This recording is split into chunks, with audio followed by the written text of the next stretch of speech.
Hello, everybody. Welcome to this episode of Disabilities Redefined. We have 4 CUNY LEADS counselors. It is a very special show because they are CUNY LEADS counselors, but they're also my colleagues. Paula Whitney Best from Medgar Evers, Preston Burger from Bronx Community College, Sydacia Bunberry from Baruch, and last, Linda Rivera from, where are you from, Linda? New York City College of New York Technology. City College. And your second time on the show, and Yes. Preston, your second time on the show.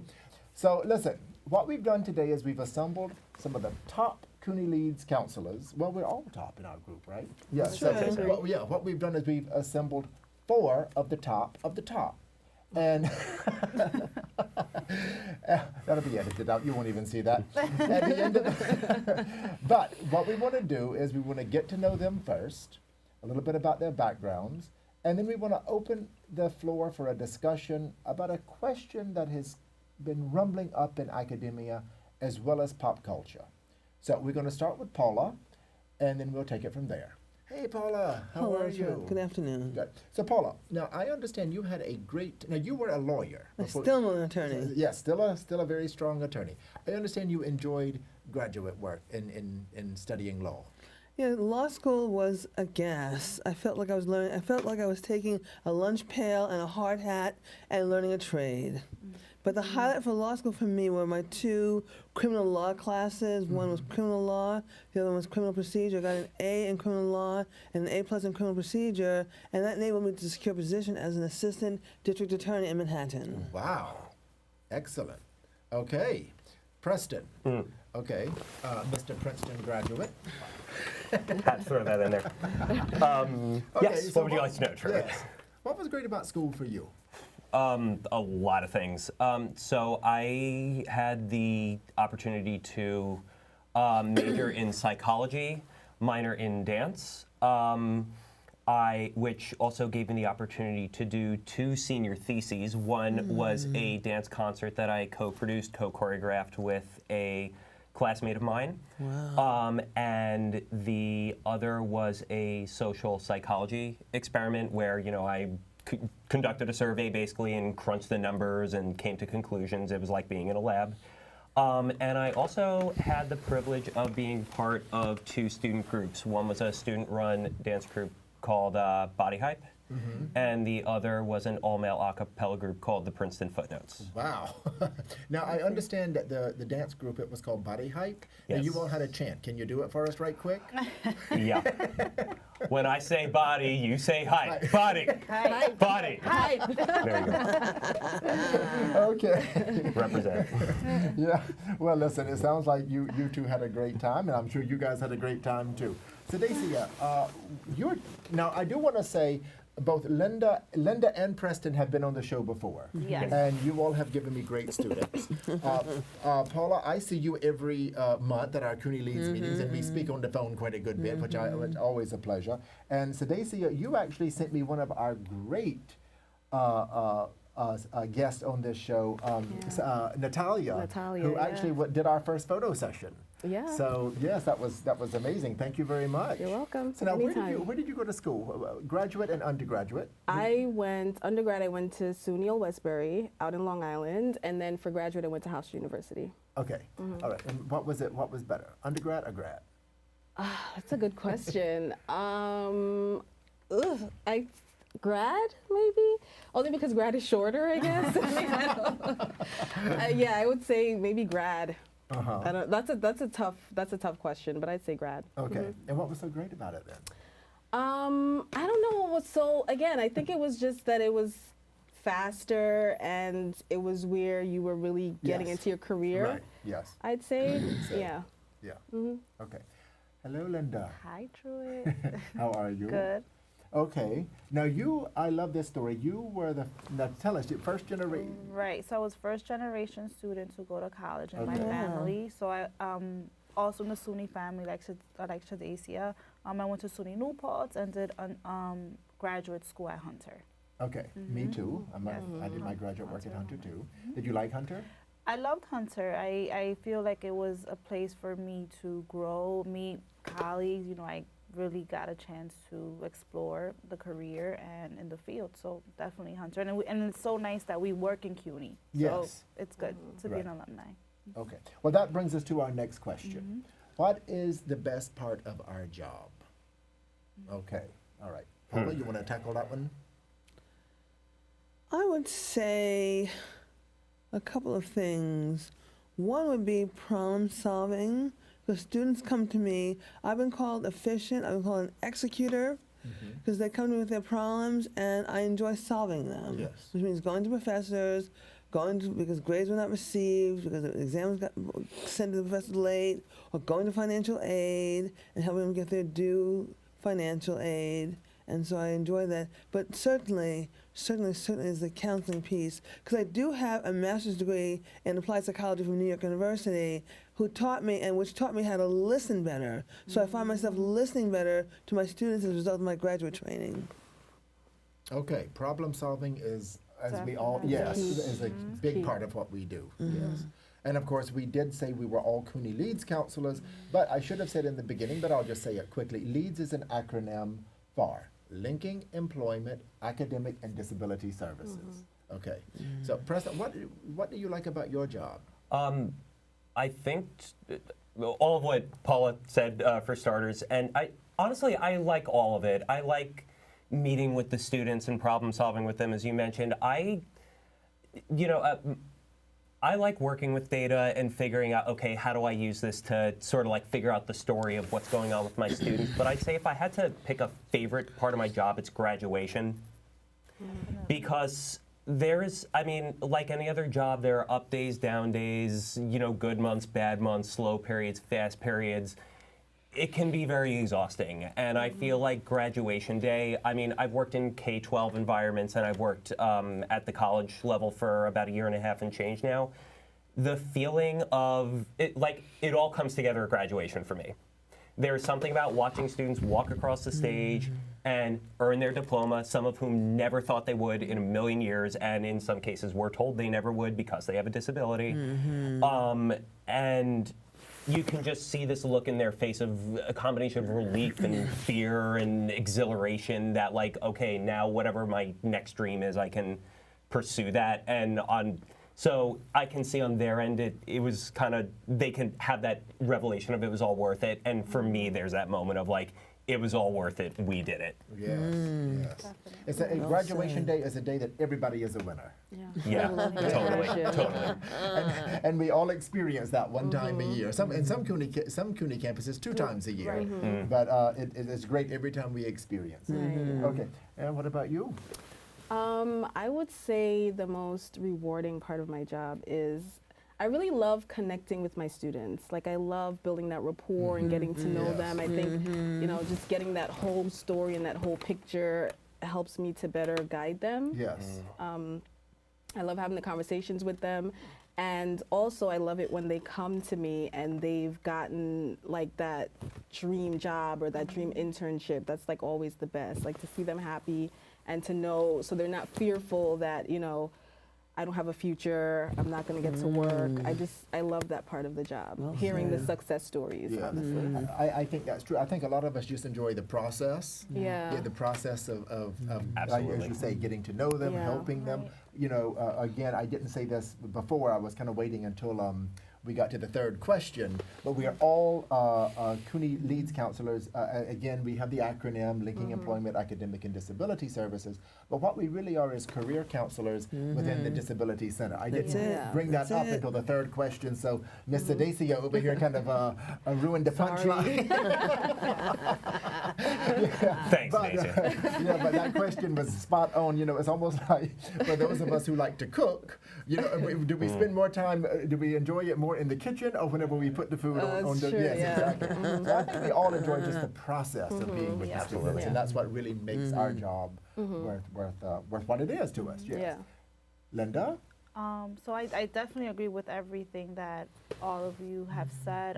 The process, for me, I love to see the confidence that our students gain when they complete, when they're going through that process, and the fact that they're able to focus more on their strengths and abilities and just, kind of talking about their disability or feeling like their disability limits them, just being able to have that confidence and, you know, and we kind of like switch roles. They kind of come to you and say, you know what, Ms. Rivera, I want to do this, I want to do that, and them being able to set their own goals. So it's just a very gratifying experience, and being part of that process is definitely very fulfilling. So Yes, and that brings us to our third question, setting your own goals. And I think under the surface, I heard kind of like a self-evaluation and therefore self-realization Yes. that, you know, I can accomplish what I set out to Yeah. accomplish. Because as we all know, we always get these students that we see the progress is there. We see that they start out with one major, let's just say in business, but yet they realize through the involvement and exposure on campus that they really do have an artist somewhere down there, and then they take a few Yeah. courses and they get to know the art department and they realize this has really helped me who I am, who, you know, be who Yeah. I can be. Yeah. And that's the third question. What do we do when we have those students that are not in the right area, need to change their major to get into the, you know, their area so they can, as you say, get to know who they are and Right. appreciate it? That is always a tough question for me. You know, and I can answer that, but I don't mind if it is the middle of the junior year. But if that person is sincere and very straightforward, and they really do, let's just go back to that example, change from, you know, business to art, Excuse me. you know, at that time, I usually do advise them to make that change. Because when you graduate, you graduate. That's it. right. But I just want to hear other professionals, and also keep in mind a lot of our following out there are also parents. Parents of kids, college students. I shouldn't say kids. When Yeah. you get my age, everybody under 30 is a kid. But you know, whenever you are a parent of someone and their children is at college, they do rely on us, as we all know. So let's keep that in mind. That, you know, sometimes after a while, you know, we have it all the time. Little Johnny is in his third year now. He wants to change, and so as we answer that question, you know, how do we tackle it, and then what advice do we have for the parents out there listening? Well, I have my own personal experience to rely on because I practiced law actively for 6 years. I loved law school. I did very well, top of my class, law review, everything. But the practice was a nightmare. The crazy judges, the crazy partners, everything was money, money, money, money. The judges that want to put me in jail because I was late 1 or 2 times for their courtroom. You know, and so I fled. So I know what it's like to be miserable in one's career. That's why I love career counseling. I feel like I'm a superb Very career good. counselor. Yes, very good. Because point. I've been there, and so I can empathize with my students who are feeling that they're in a square peg in a round hole. And so, particularly if they have their parents breathing down their back, they want business, or teaching, and they want to write poetry. Yeah. Right. So I encourage them to. I say to myself, who is going to be doing the job when you graduate? Yeah. The parents or you? Right. And that's how I advise them. Right. Right. Very And, good advice. yeah, agreed. Paula was a true lawyer there, right? Yeah. No, definitely. I tried to ease into it, but she went home with it. So thank you very much. Bring the gravel. Paula keeps us in line sometimes, so that was great. No, definitely. Yeah. I definitely agree with what Paula is saying. For example, my sister just graduated from Syracuse about 6 months ago, and she always had the goal of being a doctor. Now she has begun to explore different areas of medicine. She just got a job at CityMD, and she's starting to see that, you know what, maybe I don't want to be a doctor. I don't, these careers are definitely fast paced for me. Maybe I can start exploring other areas in medicine that doesn't have to be so demanding, and work so many hours. And That's she's it. starting to see that you really, sometimes with these professions, because you are, working with people and in healthcare, they can be very demanding. And she's starting to see, like, you know what, I'm happy that I'm working here so I can get experience and see No that I can question. do different things. It just doesn't have to be, there's just so many things that are that come before that bigger position, Right. Yeah. So And that, experience, I yes. feel like, definitely. And I'm glad you actually brought that up because, or brought it up as a post-college, because again, if we could catch it while they're Right. in Yeah, it's school, true. then it's going to be even more profound to where they Definitely, don't yeah. have to go and experience that. Yes. Yeah. What about you, Preston? I think I learned something this week that I think had an impact on the way I think about this, which comes down to financial aid. Yes, that's it. I work at a community college. There's a lot of kind of students who kind of go in and out, come back, leave, and a lot of that is just because their life situation leads them to have to do that. The issue there is that they only have so many years of financial aid. So it's a little harder to kind of have that discussion and for a student not to look at me and be like, yeah, in a perfect world now, like, what am I going to do here? So I totally agree with what people are saying about try to get it early. Right. Absolutely. A conversation, I totally think everyone is right on by saying yes, like finding the right area is accurate because college is a very specific way of operating. It's a specific way of thinking. It's a specific way of networking and socializing and learning. And it requires kind of like a paradigm shift in our learning, like our learning techniques and our working habits. And so I think part of why it's so important to find something that works for you early on is that drudgery feels a lot more tolerable if you're in an area that you feel motivated to keep going back and learning something. Yeah. And especially because in the area like I work in, for some students, this is the first time they've ever been in an area where they literally can kind of just morph into whoever they want to be. Right. And so I'll have an unexpected, I can kind of, as a counselor, sometimes you can see it from a mile away, but I can see them going through the thought process of, why am I studying radiology when I love political science so much? Or even, one conversation I had recently was, the student is, I can't remember her major, I think it's medical office technology. And she was saying that once she's done there, she wants to do respiratory therapy. And a lot of it had to do with she wants to work in a hospital. Right. Right. And she wants to work with kids. No, that was it. She's an education associate major because she also likes the idea of working with kids.